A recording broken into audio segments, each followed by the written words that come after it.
Hey guys, welcome back to the channel. Food nutrition और hygiene की unit 2 के कुछ और एमसीक्यूज हम इस वीडियो में कवर करेंगे। इससे पहले भी काफी सारी वीडियोस में काफी सारे एमसीक्यूज हम कवर कर चुके हैं। उम्मीद करता हूं वो सारी वीडियोस आपने देखी होंगी। अगर आपने वो वीडियोस नहीं देखी तो फूड न्यूट्रिशन की प्लेलिस्ट में जाकर आप उनको देख सकते हैं। तो इससे पहले वाली वीडियो में हमने बात करी आयरन, जो हमारा टॉपिक था उस पर बेस्ड सारे एमसीक्यूज हमने कवर किए थे। तो इस वीडियो में भी हम उस टॉपिक को थोड़ा आगे कंटिन्यू करेंगे और दूसरे टॉपिक जो कि हमारा आयोडीन है उस पर भी हम बात करेंगे। तो शुरू करते हैं सबसे पहले क्वेश्चन के साथ, जो कि हमारा which disease is caused by iron deficiency. Iron की कमी से कौन सी डिसीज हो जाती है, बेसिकली हमसे पूछ रहे हैं। जिंजिविटिस, मलेरिया, स्कर्वी या फिर anaemia. Hair option D is correct, anaemia, जिसमें हमारी बॉडी में रेड ब्लड सेल्स की कमी हो जाती है। और अगर हम इसको आसान शब्दों में कहें तो हमारी बॉडी में खून की कमी हो जाती है। राइट। नेक्स्ट है meat, fish, liver, pomegranate, apple, apricots are good sources of. तो ये जितनी भी चीजें उन्होंने यहाँ पर लिखी हैं, ये गुड सोर्स है किस चीज का? प्रोटीन का, आयरन का, कार्ब्स का या फिर फैट का। अब ऑब्वियसली बात है, हम आयरन टॉपिक पढ़ रहे हैं तो ये आंसर यहाँ पर क्या होगा? आयरन। लेकिन एग्जाम में आपको ऐसा नहीं पता चलेगा, तो आपको इसको थोड़ा सा याद रखना पड़ेगा कि ये मीट, फिश, लिवर, पोमोग्रेनेट ये सब चीजें जो है गुड सोर्स है किस चीज का? आयरन का। राइट। आगे बढ़ते हैं। How much iron is in चौलाई साग। एक साग होता है, आपने सब्जियां खाई होंगी जो हरे हरे पत्ते होते हैं। राइट। तो वो सब्जी होती है एक साग की, उसमें कितना आयरन प्रेजेंट होता है? 10.05 mg, 14 mg, 8 mg या फिर 21.4 mg। Here option D is correct, 21.4 mg iron present होता है चौलाई साग में। राइट। आगे है what is the level of haemoglobin in children. बच्चों में हीमोग्लोबिन लेवल कितना होता है? 10 to 12 gram, 7 to 8 gram, 9 to 10 ग्राम या फिर 4 to 10 gram. Here option A is correct, 10 to 12 gram haemoglobin present होता है या फिर लेवल होता है चिल्ड्रंस में। राइट। नेक्स्ट है what are the sources of iron. Iron के सोर्सेज हमसे पूछ रहे हैं। फेनोग्रीक ग्रीन्स, सोयाबीन, टाइड या फिर all of these. Here option D is correct, all of these. तो ये सभी चीजें सोर्स होती हैं हमारे आयरन का। राइट। नेक्स्ट है what amount of haemoglobin should be required in pregnancy. अगर कोई वुमन प्रेग्नेंट है तो उसकी बॉडी में कितना हीमोग्लोबिन होना चाहिए? 10 ग्राम, 30 ग्राम, 12 ग्राम या फिर 25 gram. Here option C is correct, 12 gram. Right. Next है the increase in the breakdown of red blood cells is called. अगर हमारी बॉडी में रेड ब्लड सेल्स का ब्रेकडाउन बढ़ जाता है तो उस चीज को हम क्या कहेंगे? हीमोलाइसिस, हीमोग्लोबिन, ब्लड क्लॉट या फिर haemagglutinin. Here option A is correct, haemolysis. Right.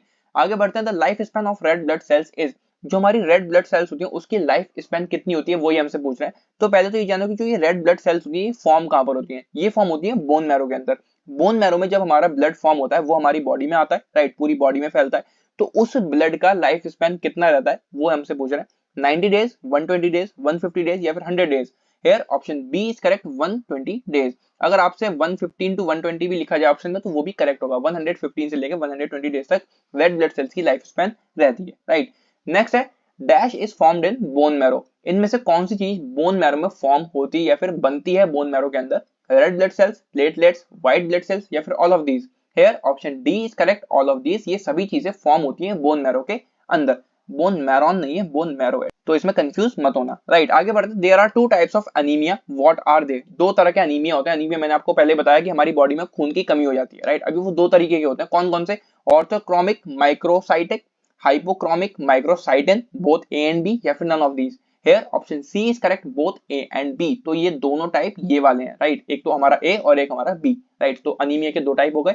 Next question है where does iron absorption take place. जो आयरन का एब्जॉर्प्शन होता है हमारी बॉडी में वो कहां पर होता है? स्मॉल इंटेस्टाइन में, लिवर में, लार्ज इंटेस्टाइन में या फिर किडनी में। Here option B is correct, liver. तो जो हमारी बॉडी में आयरन का एब्जॉर्प्शन होता है वो होता है हमारा लिवर में। ठीक है। नेक्स्ट है what helps in the absorption of iron. अगर हमें आयरन का एब्जॉर्प्शन करवाना है हमारी बॉडी में, अगर आयरन का एब्जॉर्प्शन होना है तो उस एब्जॉर्प्शन में कौन सी चीज हेल्प करेगी? Protein, vitamin C, vitamin D या फिर D fat. Here option B is correct, vitamin C. तो विटामिन सी आयरन के एब्जॉर्प्शन में हेल्प करती है। जैसे कि कैल्शियम और फोस्फेट के एब्जॉर्प्शन में कौन हेल्प करता है? Vitamin D. राइट। हमने इससे पहले वाली वीडियोस में जाना है कि कैल्शियम और फोस्फेट का अगर हमें अपनी बॉडी में एब्जॉर्प्शन करना है तो हमें विटामिन डी की जरूरत पड़ेगी। उसी तरह से अगर आयरन का एब्जॉर्प्शन हमें अपनी बॉडी में करना है तो उसके लिए हमें जरूरत पड़ेगी विटामिन सी की। राइट। आगे बढ़ते हैं। तो अब ये यूनिट 2 का एक और टॉपिक आ गया हमारा आयोडीन। अब जो क्वेश्चंस आपको देखने को मिलेंगे वो आयोडीन पर बेस्ड होंगे। सबसे पहला क्वेश्चन है iodine is a mineral salt. जो हमारा आयोडीन है वो एक मिनरल सॉल्ट है। कैसा मिनरल है वो? Semi complete element, trace mineral, major mineral element या फिर complete mineral element. Here option B is correct, trace minerals. अब पहले ये जानो कि ट्रेस मिनरल्स क्या होते हैं। तो ये ट्रेस मिनरल्स वो मिनरल्स होते हैं जो लिविंग टिश्यूज में प्रेजेंट होते हैं इन अ स्मॉल अमाउंट। राइट। तो वो हमारे ट्रेस मिनरल्स होते हैं और आयोडीन हमारा जो मिनरल है वो ट्रेस मिनरल्स ही होता है। राइट। नेक्स्ट है iodine deficiency disease is. Iodine की कमी से कौन सी डिजीज होती है? गॉइटर, अनीमिया, स्कर्वी या फिर kwashiorkor. Hair option A is correct goitre. तो गॉइटर में क्या होता है, जो हमारी थ्रोट होती है, जो हमारा गला होता है, उसके आगे वाले हिस्से में बहुत ज्यादा स्वेलिंग आ जाती है, तो वो आयोडीन की कमी से ही होता है, राइट। आगे बढ़ते हैं, where is iodine found in the body. हमारी बॉडी में आयोडीन कहां पर पाया जाता है, थायराइड ग्लैंड में, एड्रिनल ग्लैंड में, पिट्यूटरी ग्लैंड में, या फिर एंडोक्राइन ग्लैंड में। Here option A is correct thyroid gland. तो जो हमारी बॉडी में आयोडीन पाया जाता है वो पाया जाता है थायराइड ग्लैंड के अंदर, राइट। आगे बढ़ते हैं, how much iodine should be in the body of a normal healthy person.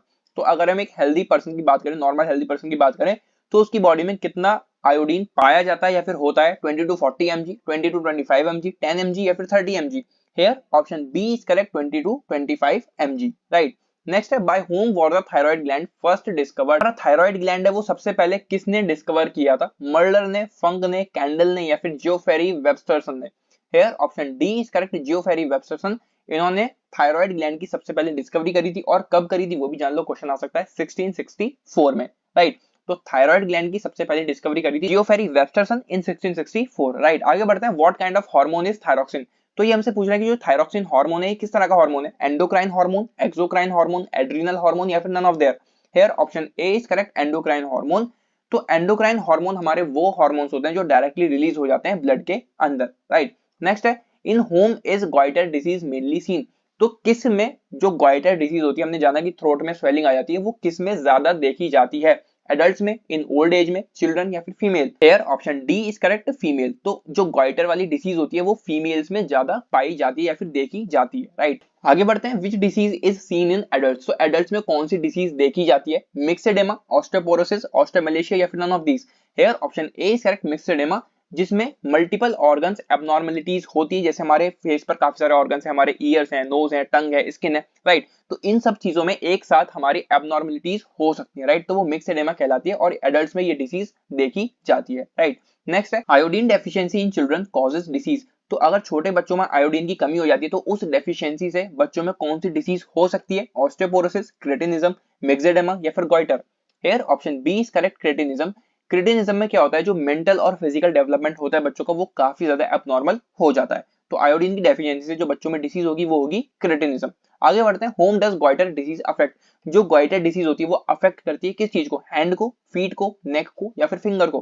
Hair option C is correct. हमने थोड़ी देर पहले जाना कि गॉइटर से जो थ्रोट होता है, जो गला होता है, उसके आगे वाले हिस्से में काफी ज्यादा स्वेलिंग आ जाती है, तो वो नेक को अफेक्ट करता है गॉइटर डिसीज, राइट। आगे है, where does the absorption of iodine take place. हमारी बॉडी में आयोडीन का एब्जॉर्प्शन कहां पर होता है, किडनी में, स्मॉल इंटेस्टाइन में, लिवर में, या फिर लार्ज इंटेस्टाइन में। Here option B is correct, small intestine में आयोडीन का एब्जॉर्प्शन होता है, राइट। नेक्स्ट क्वेश्चन है, लास्ट क्वेश्चन इस वीडियो का, how much iodine is found in seafood. जो सी फूड होता है उसमें कितना आयोडीन पाया जाता है, 54 mg, 30 mg, 20 mg, या फिर 10 mg। Here option D is correct, 10 mg। वैसे तो 12 mg तक भी होता है, अगर आपको ऑप्शन में 10 to 12 mg कुछ मिले या फिर 12 mg मिले तो वो भी आप लगा सकते हो, वो भी बिल्कुल ठीक होगा। पर हमें यहाँ पर 12 जैसा कुछ नहीं दिया, सिर्फ 10 दिया, तो हमने वही यहाँ पर लगा दिया, राइट। तो ये थे कुछ और आगे के एमसीक्यूज यूनिट 2 के। इसी तरह से आगे के टॉपिक्स हम आने वाली वीडियोस में कवर करेंगे। आने वाली वीडियोस के लिए चैनल को सब्सक्राइब करें। मिलते हैं अगली वीडियो में, till then take care and bye bye.